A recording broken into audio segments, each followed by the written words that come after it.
Welcome back to the Total Profit Podcast. I'm T2. I'm here with the king of calm bidding and profit-minded pricing, Tommy P. Hey, T2.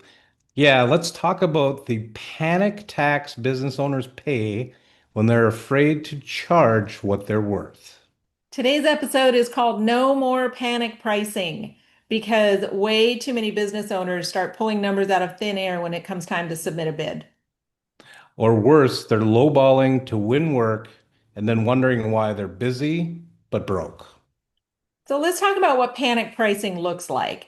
Panic pricing is when you quote based on fear, based on rather than based on facts. So you say yes too fast. You throw out a number because you think it'll win, not necessarily because it's right. Yeah, and some of the big indicators are you ignore your overhead or forget about it. You don't account for your true labor costs, or you slash your margins because the client seems hesitant. When that client seems hesitant, it's easy to say, "Well, I'll take the price lower," right? It's emotional bidding, and it almost always leads to regret, right? Exactly. It's common because business owners feel the pressure to keep their crews busy, pressure to land the jobs, pressure to beat the competitors. And that pressure kind of makes you forget your numbers. But even if you price out of panic, you've already lost, even if you win the job. So let's talk about how you can build confident pricing. Yeah, exactly. So you have to start with your true cost. What does your labor cost you? What do your materials cost you? What does your equipment you're using cost you? Then you tool in your overhead, and then last but not least, the most problematic thing is people don't have a margin goal. So when you use a standardized estimating process, not a guessing or a prayer or even somebody else's input.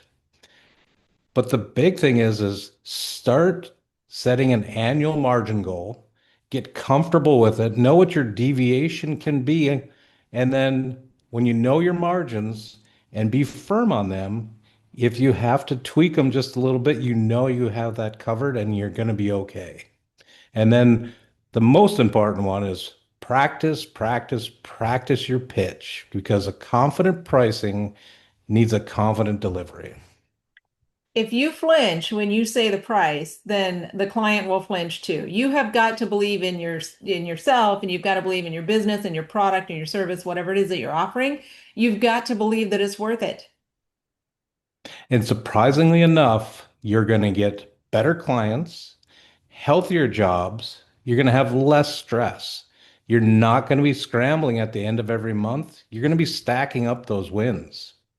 And when your pricing actually reflects your value, you will attract those customers and the people who actually value your work. And that's important. And that's when the job becomes not just a way to feed your family and put shoes on your children, but it becomes very fulfilling.